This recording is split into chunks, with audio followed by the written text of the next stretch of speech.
Welcome back, ladies and gentlemen, to Sinew and Steel, your ultimate bodybuilding resource. Today we're going to talk about bodybuilding's greatest sin. And that is not what you think it is, because you probably think I'm going to talk about steroids. And I'm not. I'm going to talk about aesthetics. Old school aesthetics versus modern day bubble guts. And we all know what I'm talking about. Why do I say this is bodybuilding's greatest sin? Because this look, the bubble gut look, almost killed the sport entirely. Now, let's take a look at some of the old school aesthetic physiques. This is Frank Zane. He is incredible. He won the Olympias 1977, 1978, 1979. The man never weighed over 200 pounds. Next up, Mike Mentzer. Look at the small waist. The lats flare out. The arms are magnificent. The quads are there. His calves were excellent. The guy was brilliant. This picture was from 1980, I believe, which was one of the most controversial Mr. Olympias ever in history. Next up, Bob Paris. One of the most aesthetic bodybuilders of all time. He competed primarily in the 1980s. This photo may be 85, I'm not 100% sure. Very good physique, amazing. Next up, Mr. Lee Labrada. This guy is a true gentleman. I met him in person, fantastic physique. Look at the way the waist is tiny, and the shoulders and the pecs and the arms all V up like that. Amazing, great look. And last but not least, the one and only 8-time Mr. Olympia, Lee Haney.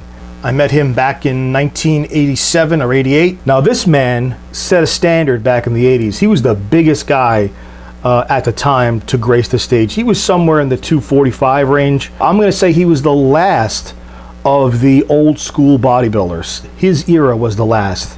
And then something happened.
The year was 1993.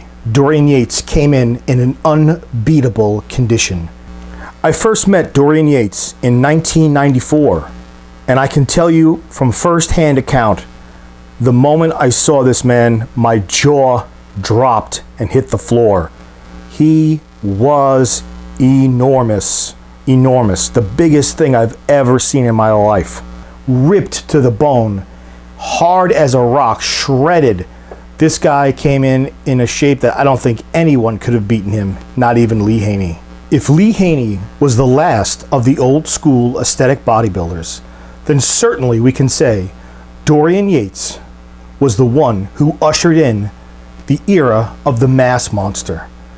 Subsequently, Dorian Yates was so big that all the competition wanted to catch up to him. He was approximately 260 pounds, ripped on stage, 305 pounds in the off season. The man's only 5'10".